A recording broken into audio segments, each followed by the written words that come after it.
Everyone handles grief differently, and there are healthy ways and then there are unhealthy ways. And what happens oftentimes when people lose someone that they love is they don't have the coping skills, they don't know how to deal with it.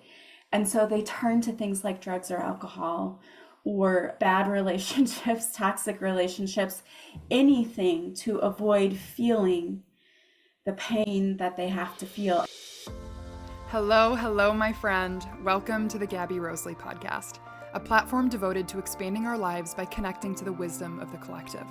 Through relatable discussions on topics like communication, connection, leadership, science, and spirituality, we offer revolutionary perspectives and practical tools for creating positive change, right here, right now. But I don't want this to be some stiff lecture hall-esque vibe, so we make it fun, raw, and real. With expert guests and relatable conversations, my goal is to inspire you to break through limitations and remember that it is possible to live a life you're excited to wake up to every day. Thank you for being here and enjoy the episode. Hello, my dear friend. Welcome back to the show. Today, we are going to be talking about working through grief. Whether you're dealing with death of a loved one, a breakup, divorce, or the end of even a friendship, we're going to be talking about the stages of grief, recovering from those heart and gut-wrenching separations, and tools for you to use throughout the process. And to have this conversation, I have with me Melissa Oatman.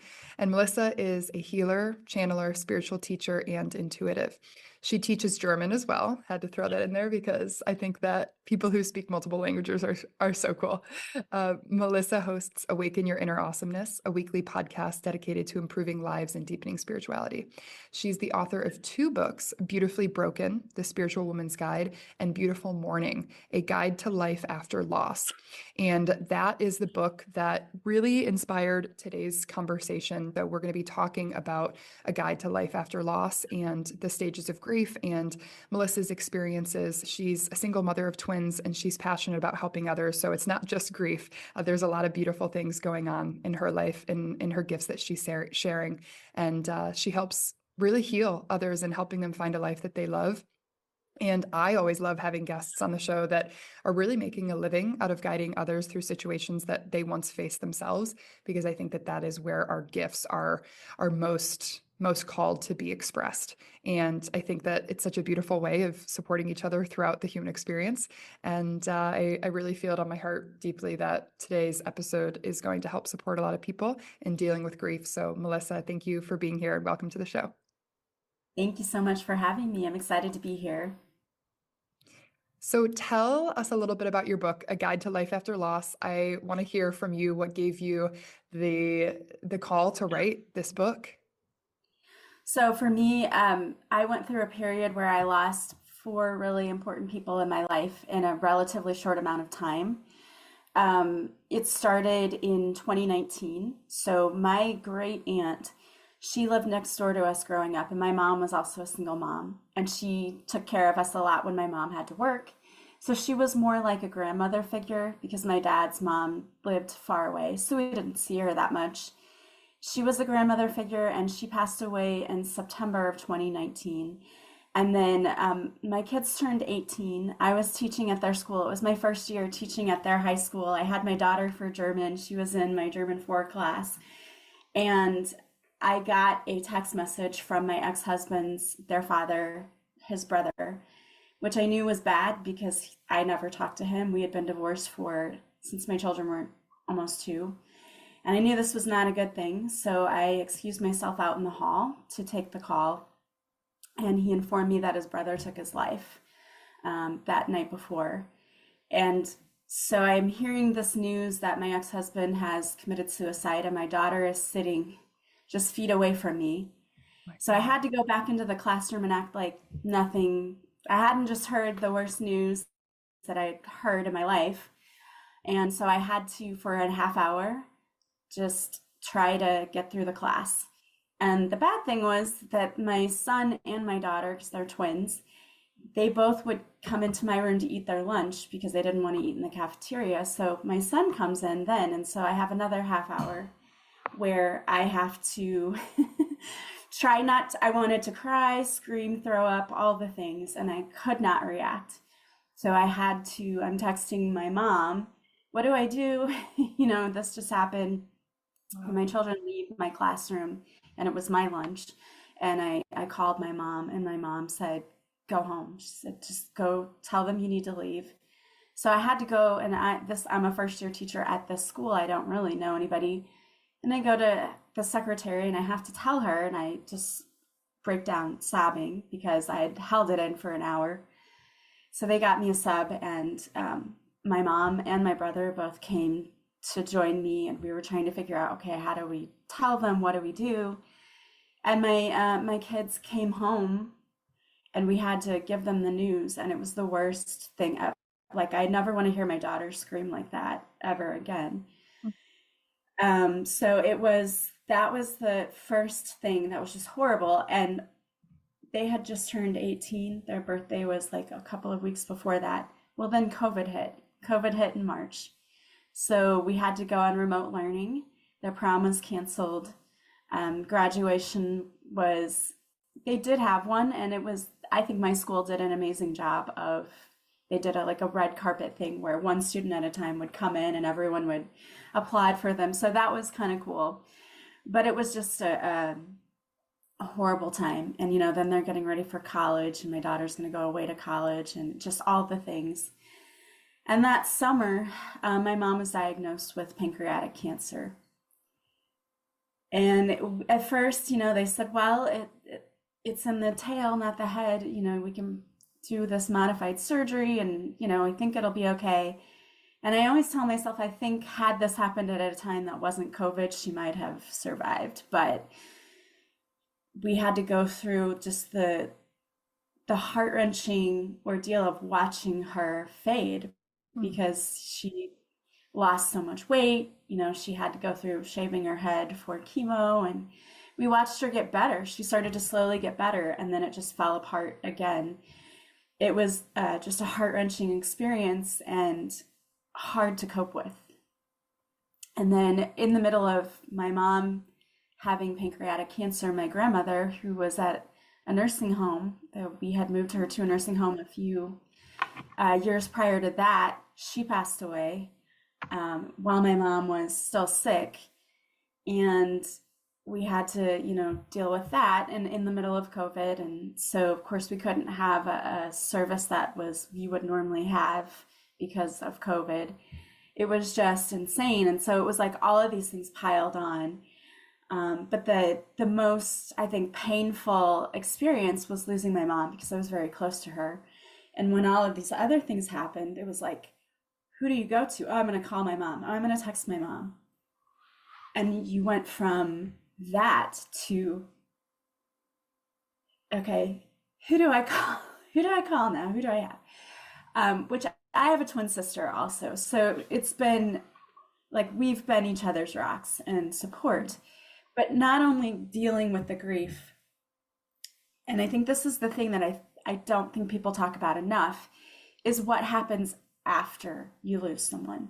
Because my mom was the one that held everyone together. And so once my mom died, we didn't see family anymore that we would see. My brother didn't exactly handle it in a healthy way. And so he used to live with me, and we were like best friends. I'm lucky if I see him once every few months. Everyone handles grief differently. And there are healthy ways, and then there are unhealthy ways.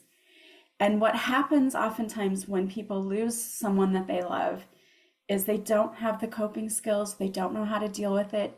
And so they turn to things like drugs or alcohol or bad relationships, toxic relationships, anything to avoid feeling the pain that they have to feel. And you do have to feel it. There's no other way around it. You have to feel that pain in order to process it and to move forward. But so many people get stuck on that journey. They get stuck in certain stages and they just can't move forward. And so after witnessing what was happening in my family, I started writing as a way for myself to heal and a way for me to process what I was feeling. And then I realized, a lot of people need this. So I started to write, then I wrote it as a book. And in my book, I go through I go through the 7 stages of grief because Elizabeth Kubler-Ross came up with the 5 stages of grief, but they've reimagined it to include 7 stages. And so that's kind of how I set up my book was I first of all talk about what grief is and what it is to me and what it's been like for me. And then I go through each stage and I tell you how I experienced that stage of grief. Things like anger and guilt. We felt guilt immediately, like that we should have done more to try to save my mom, and that there could have been more things we should have tried. And you have to come to that realization and understanding that there's nothing, you don't have a time machine, you can't go back, you can't change what you did. Life is what it is, and you have to accept where you are and understand that, our family members, when they get to the other side, there's no anger and resentment and hate, and those are all human emotions. And we're the ones who are left feeling those things. Mm-hmm. They're not. And I say this in my book many times, if my mom could come back here, she wouldn't want to, because her body was failing her. She was not doing well. And once on the other side, it's like getting rid of tight clothes that no longer fit you. It's like you feel this freedom of it's just love and joy and peace.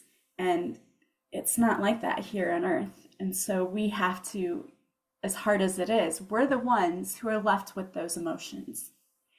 And we have to learn how to process them and to let them go so that we can move forward, because all of those things, if you bottle them up, just make you physically sick. Absolutely. Wow. You really got hit back to back to back with more than some people will deal with in their entire lives. And a big reason why I wanted to have this conversation today is because grief associated with death is not something that I have really experienced in my lifetime thus far. I lost my grandma when I was 7 years old, but at that point, I'm a child. I don't have the capacity to really understand to the degree I do now what that loss feels like. And really the most difficult death that I've processed was my family dog about 4 or 5 years ago, right? So I am not familiar with the loss of death. And so there are so many people in my friend circle that are, and people that listen to this podcast that I know are. And so that's why I'm glad that you are coming on the show and that you're willing to share your story. So thank you. I know that, like, even as you were talking about that, I could feel it in my heart so heavy. Like I was getting full body chills. And there was a moment where the light had come through in your room, and it was so beautiful. You were talking about your mom and her being on the other side, and immediately, there's this kind of like just light all around you, and then your face lit up, and I could see the blue in your eyes really bright, and it was beautiful to just see you through the screen right there. But thank you so much for sharing that. And I'm curious, in your book, you said that you share the 7 stages. So I would love to break down what those 7 stages are. Yeah, so and it's interesting that you said that because I got my blue eyes from my mom, and she had like the brightest blue eyes. And so that's usually the first thing that people notice about her is like, oh, her beautiful blue eyes. And so that's interesting that you said that. And she was one of my biggest supporters. So that does not surprise me. Yeah. Oh, that's beautiful. So the stages of grief, you have shock and denial is the first one, which is obvious because, sometimes people die in an sudden, unexpected way, right? Car crash or something happens and people aren't expecting it. But even, and I talk about this in my own experience, we knew that my mom could possibly die. We knew that was an outcome, and it was still shocking because the way it went down, she was getting better. And then they said, she rang the bell and they said, you're cancer free and you can come back in a couple of months. And when we went back a few months later, they said, oh, we found a few more pieces. And so we think we can get them with surgery, just like a laparoscopic surgery. And we're like, oh, thank goodness, and then she goes in for the surgery and they said it was free floating. We couldn't get it. And so now we have to decide what to do. Well, they waited several weeks before they decided what to do. And they decided to do more aggressive chemo, which my mom's body wasn't tolerating the lower amount of chemo. And I had said to my mom, I don't think you should do it. I think we should just try to find like natural ways to, combat this, because your body just isn't handling it. She couldn't eat. She lost all this weight. But she thought that was her only way, was through chemo. So she did the aggressive chemo, and immediately that night, she never recovered from that. What happened was her body, she had massive infection from the chemo, and her body was too weak to fight off the infection. So she basically died of sepsis. And it just happened. That happened she got the chemo in December and she passed away in January. And at the time, nobody was ever telling us a timeline. And when she was in the hospital, the one doctor on call said, I would be surprised if she had 6 months. She died a week later. And she said that in front of my mom too. And so we'll talk about that later, sometimes discussion. But shock and denial was the first wave of grief for me. There were still days a year later, I would wake up and still be like, I want to call my mom, and then realize I can't. I would have dreams where, I see my mom in my dreams and I would say, oh, they found a cure for cancer. And they'd be like, wait a minute, you're already dead, so it doesn't matter. It's that shock that you deal with, and that's, it's hard, because for me, the shock too was, as soon as it happens, you have so many things you have to do.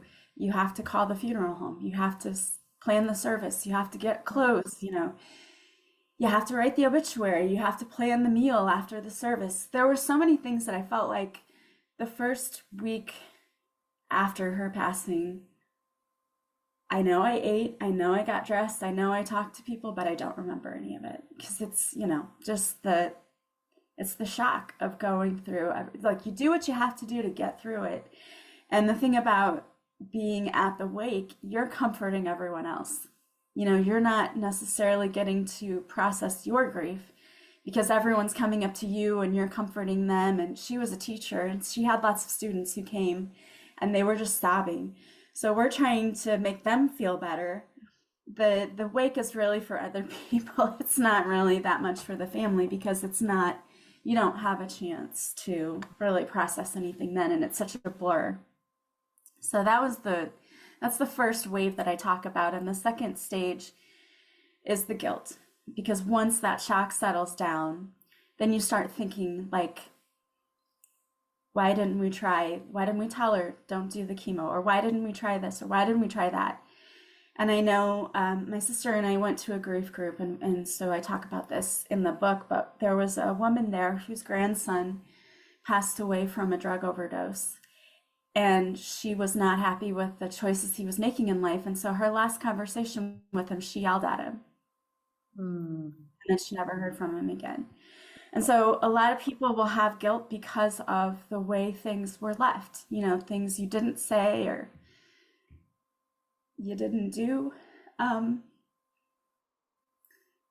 But that's, again, where I talk about, that's our human, like, we're left with that. People on the other side, they're not sitting there blaming you or hating you or, they're just, it's a human emotion, which does not carry over, I can't imagine being in a place you would call heaven being angry all the time. Like, that would be a contradiction. Yeah. But the guilt is something that you're left with. So you have to learn how to deal with it and to let it go. And and one of the things that I talk about, one of the ways, is you can still talk to your loved one, even if they've crossed over. So writing a letter to them, or even just talking to them, even if it makes you feel a little weird at first, just talk to them, and let them know what you needed to say that you didn't say, because they can still hear you. And so that's the second. The third stage is anger. This is after the guilt wears off. And I have to say this, it's not linear. It's not like you'll move through each stage in order and you can move back and forth. You can feel like you've gone through one and you've dealt with that, and then trigger, here comes something else. But the anger stage is probably one of the toughest ones. You know, I was angry at the hospital. I was angry with doctors because I felt like they should never have given her that chemo. Um, I felt like when she was in the hospital towards the end, the doctor who sat in front of her, you have 6 months. She should have never done that. That should have been a private conversation that then you allow us to give that news to her. So we could have softened the blow a little bit and not blurted it out so bluntly like that. That the last thing they did, she had a big abscess on her kidney, and one doctor wanted to do a procedure to drain it, to lance it, and then another doctor said, no, if you do that, then the infection will go throughout her entire body. He said, let's do this instead. And they kept arguing back and forth, and she was in the hospital for a week. We're like, somebody do something. She's sitting here suffering. And they decided we agreed for them to do the one where they would just drain it so it wouldn't go out into her whole body. And they did the other procedure and it went out into her whole body. And that's why she died. So it's being angry at the medical professionals, or why didn't we advocate for her more? Or being angry that it was COVID and only one person at a time could be there for her, when we should have been able to be there as a whole family to support her and to make these decisions. So the anger stage, people can feel all kinds of, this woman in the group felt angry because he wasn't living the life the way that he should have, or the way she thought he should have. Everyone experiences that differently. I mean, sometimes people feel angry at God. Why did you take my loved one? Why did this happen? And I totally understand that. And I don't want anyone to ever feel like you can't be angry at God, because you think about your own parents. You got angry at them. Didn't mean you didn't love them. But I think it's okay to question things sometimes. But that's a way, you just can't stay in that space of being angry. We have to work through it and come to understanding and come to a sense of, it's like when you can't change something and you don't have any control over it, it makes us feel helpless. And that's a big part of why we get angry, because you didn't have control. So being able to work through that, I think, is so incredibly important. And then we go through the bargaining stage, where if I am good, if I do this, you let them live, let them come back. Some people, they experience that where they try to make a bargain with God. And then we have depression. A lot of people will experience depression after they lose someone significant to them. Your life is changing in so many ways if it's somebody who is a very significant part of your life. Because if it's somebody you talk to every single day, which I talk to my mom every single day, now you have to get used to not talking to that person. If it, was somebody who, maybe it was a spouse, and maybe you had a house, and maybe now you can't afford to stay where you're going to stay, and now you have to move, or you have to, life can change. You don't even understand the way and how much your life can change after someone passes away. Just so many things can happen. The last few stages, you have the upward turn. So after you've experienced, and again, grief is not linear, it's so messy. You can go through different stages at different times and then come back and go back and forth through stages. But the upward turn is where you start to feel like life is normal again. You start to have hope for new things again.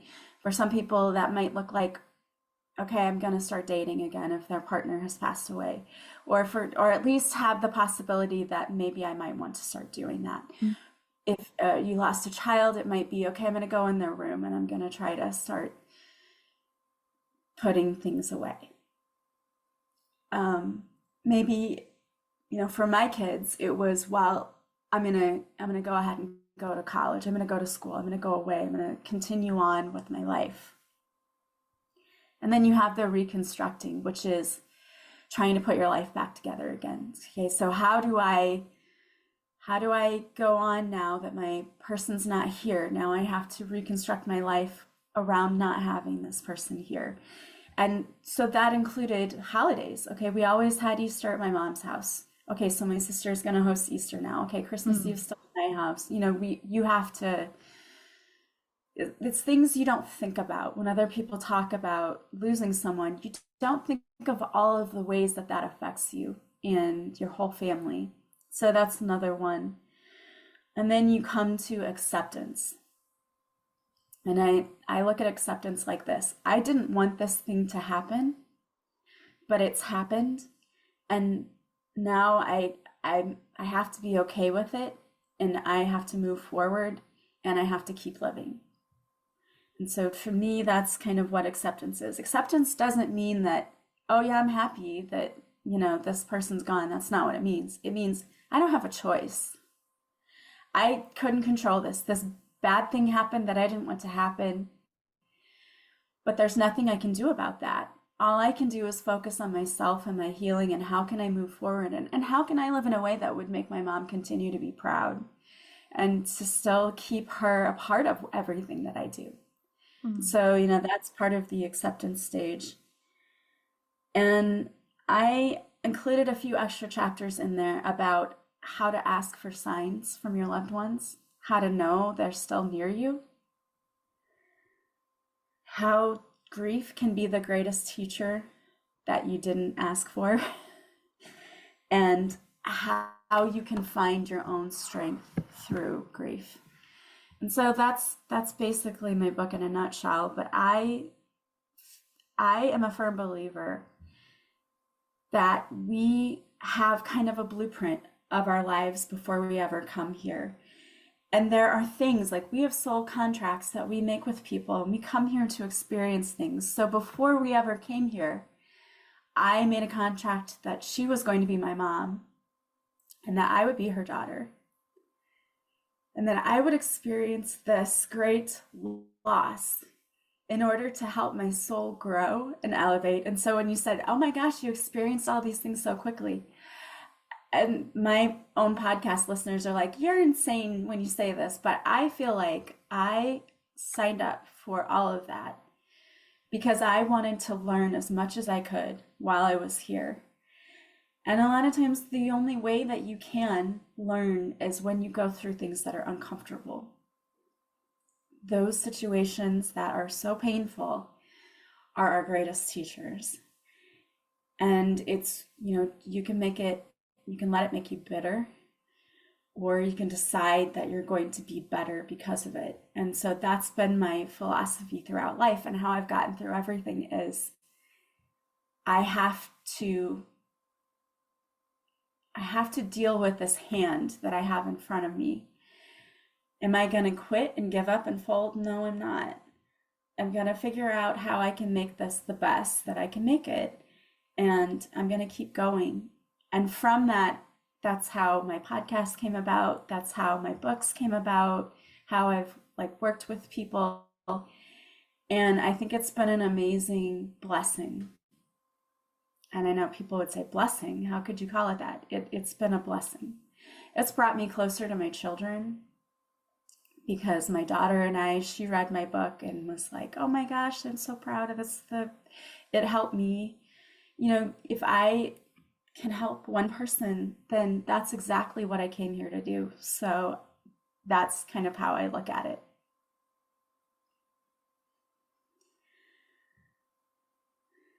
So now that you're in a place to be able to talk about these things and call something like this a blessing, can you talk about how you would address someone who's kind of in those stages right now, before the acceptance, before even the hope, and maybe just speak into what you were feeling and kind of speak to your past self? Like, what would you say? It is absolutely okay to feel what you feel. And don't try to avoid it, and don't try to say, well, I shouldn't feel this way. All of your feelings are valid and worth exploring. And in my book, I give people ways to get through things. So the anger stage, let's talk about that. There are things you can do to get out your anger that are healthy. Okay, rage screaming and singing. And I said there's so many songs where you're screaming that can help you. Punching a pillow can help you. Um, Screaming into a pillow can help you. You know, as long as you're not taking your anger out on other people, anger is a perfectly acceptable emotion to have. We have it for a reason. You just have to find a way for you to release that anger that works for you. For me, when I get angry, as long as I'm like not screaming at someone, but if I'm just by myself in my house, I just scream at the top of my lungs.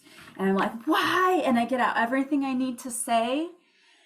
And then afterwards, I feel better. And then I say, okay, and I didn't really mean all of those things that I just screamed, but I just needed to get it out. And, Yes. you know, and now I feel better and now I can move on. Writing is a great way, you know, journaling exactly what you're feeling.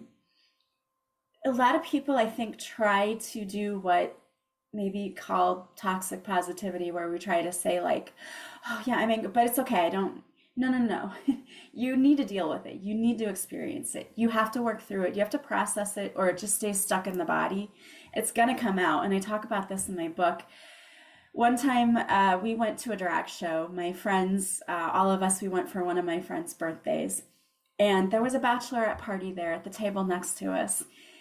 And there was a girl in the bachelorette party who was getting divorced. And I felt so bad. She was crying the entire time. And then the one of the drag queens on stage started picking on her. We're like, don't pick on her, just leave her alone. She's not having a good night. And she's in the bathroom crying. Oh, And the reason I bring this up, I bring it up because if you don't process your grief, your emotions, when you go out, it's going to come out. If you go out and you have a drink or two, it's going to come spilling out. Like, it's better to process it when you want to, where you want to, at the time you want to, rather than just you go out and then all of a sudden it just comes out. And because that's usually then when it comes out and we take it out on other people, which yeah. isn't good and isn't healthy. Yeah. So I say you want to process it at home in your privacy of your home and not out in public at a drag show or Yeah, right. so sorry for that girl, but it's like we all get it. We've all been there where we've just had a bad day or whatever, but it's so much better to be able to process that yourself. Pick it, you know, say I'm just going to sit down and work through this right now. So that when you go out, you can just focus on the joy and having fun and being present in the moment and not focusing on those emotions that you didn't deal with. And also with the guilt, your loved ones would want you to go out and to have fun again and to move on and to live life again. We feel guilty about that and we think that we shouldn't. They don't want us to die with them. You know, their legacy needs to live on through you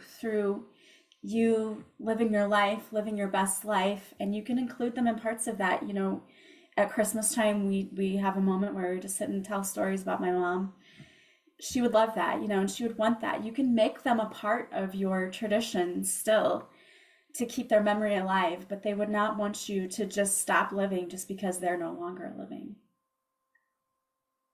I think one of the hardest things to do is to really understand what it means to process your emotions, because we hear it all the time. And I love that you just gave some tangible tools for anger: scream into a pillow, punch your pillow, scream, sing. Love that one.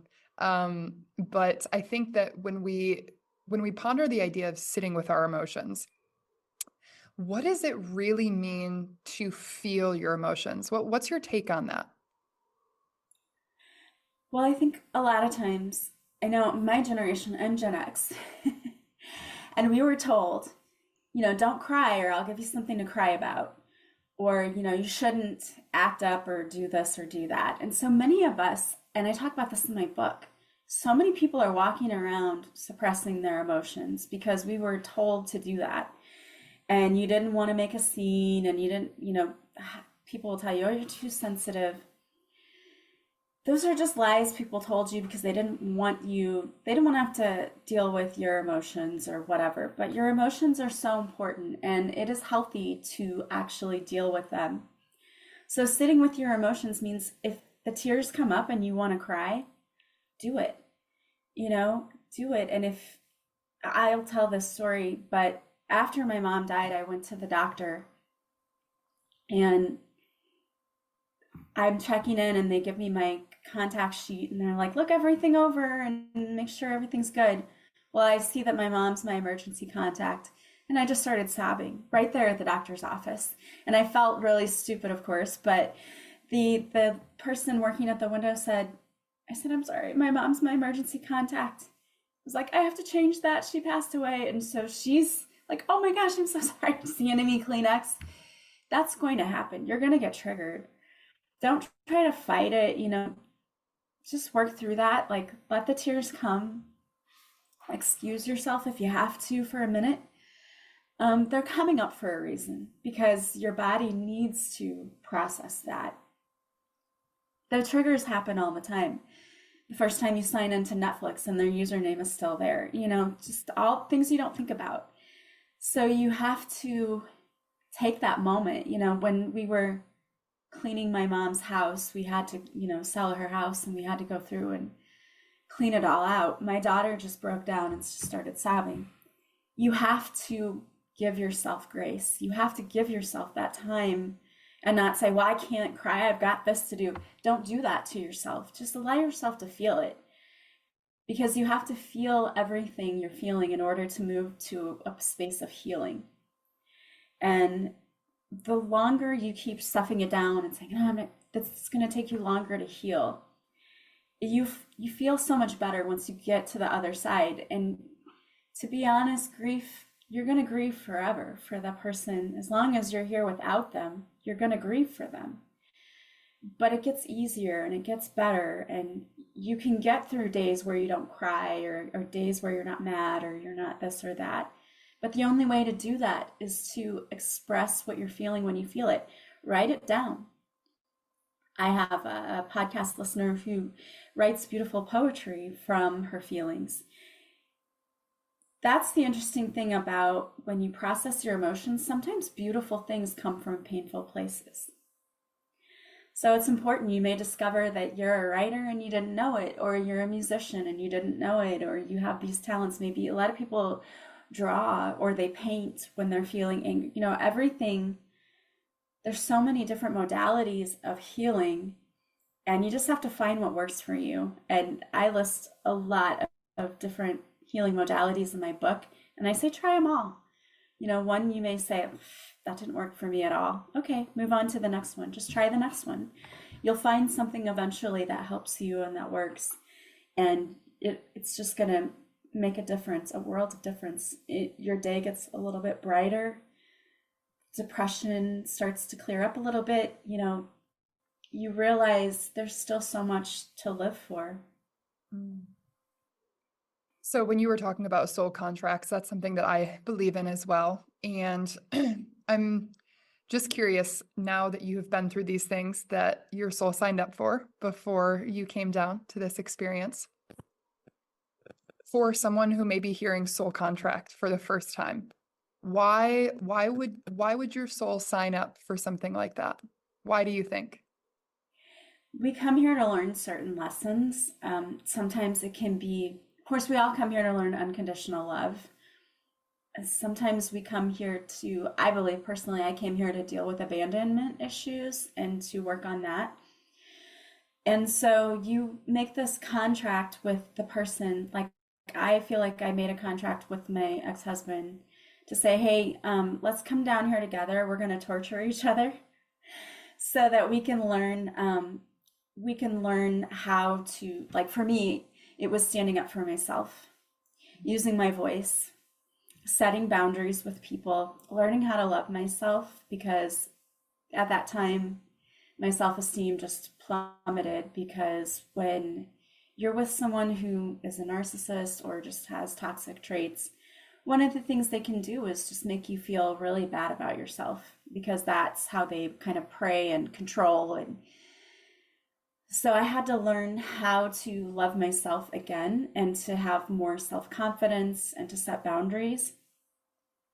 And the only way to really do that is to have someone there triggering you to do it. The fastest way. So even though there would be points in my life where I'm like, I hate him, and just and at the base level, um, I understand that we came here to do this, that that was the goal, and that he played his part, I'm playing my part, and that we were successful. Because if we not been successful, I wouldn't have a book and a podcast, and our children, we wouldn't have had these children who also are working through this and doing really well. It just, to me, it's Earth as a school. It's the highest school you can be at. And so if you chose to be here at this time, congratulate yourself, because that's not easy. It's really, really tough. And you wanted to come here so that your soul could elevate really quickly. And that's what we're doing. And that's what's happening right now in our world. There's so much that's going on that looks so scary. And it's just, oh, this isn't, it's happening for a reason. We're shifting everything to a higher vibrational frequency so that there's more, we're getting rid of the hate, the greed, all the negative things, and we're trying to usher in peace and love and harmony and creation and all of that. And it's happening, but if you do tarot or anything, when the Tower card comes out, it means that things have to crumble before something new, better, and amazing comes in. And that's where we're at right now. We're in that Tower card stage where things are crumbling, but it looks scary.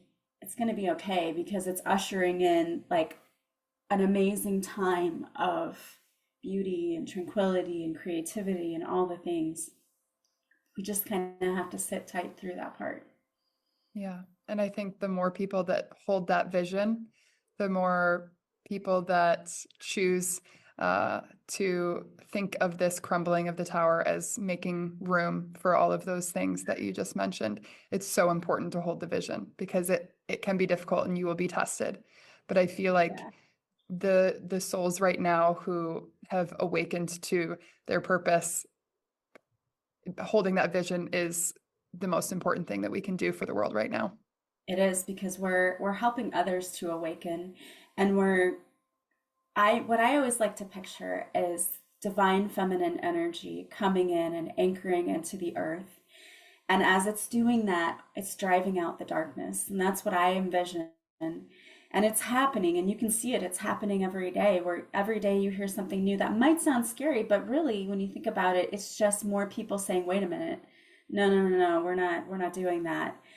We want, we want to stand up for people, because if you watch mainstream media, it won't look like that. But if you're watching just people are Yes. getting together, they're protesting, they're standing up for each other, they're boycotting places, so that they're trying to say, look, we have the power. And we do. The power is with the people. And if we hold that vision, that divine love, divine energy is coming in, it's surrounding the entire planet, it's anchoring in, and what it's doing is driving out that darkness. Yes, absolutely. Melissa, thank you so much. I'm so glad that I found you, that your podcast. I'm so grateful for this conversation. And I literally, as you were talking, I have so many names in my head right now of who I want to send this conversation to, because I think that this is going to speak very deeply to a lot of people. So thank you so, so, so, so, so much. Thank you so much for having me. It was such a pleasure to be here. Awesome. And if anyone does want to grab your book or see more of you online, I'd love for you to guide them that way. Sure. So my books are available on Amazon, also Barnes and Noble. And I have a website. It's just melissaoatman.com. It's my name. And all my social media is there. I go live on TikTok and on YouTube, where I do readings for the collective and post them there, so you can go and watch the readings. I have guided meditations over on my YouTube channel. And my podcast, Awaken Your Inner Awesomeness, which you are going to be a guest on, I'm very excited about that, is a weekly podcast available wherever podcasts are available, but also now available on New Reality TV. So all of that is available on my website. If you go there, I have all the links that'll take you to the podcast, to the social media, all of it in my books. Amazing. And I'll go ahead and link those in the episode description as well. So if you are listening to this and you want to go check those out, just go ahead and look into the episode description. You'll be able to find all of Melissa's info there. And I'm looking forward to being on your podcast, Melissa. So thank you again. And if you listen to this episode, I hope that you're walking away with a deeper understanding of the process of grief, the stages of grief, and how you are able to find yourself in it. So Melissa, thank you so much. And I will see you guys next time on the Gabby Rosalie podcast. Hold up now, y'all. Before you head out, I need to say thank you. Thank you for listening to this episode, and most importantly, thank you for making the conscious decision to invest in yourself and expand your mind, heart, and spirit. Because you showed up for you, you are helping others live better lives. Whether you know it or not, you are inspiring others daily. And if you're feeling fired up, keep the domino effect alive and share this episode with someone that you love. If you're feeling extra saucy, leave the show a review because it really helps me out. And come back and hang with me again sometime. New episodes every other Monday at 8 a.m. Keep shining your unique light. I see you, and I love you.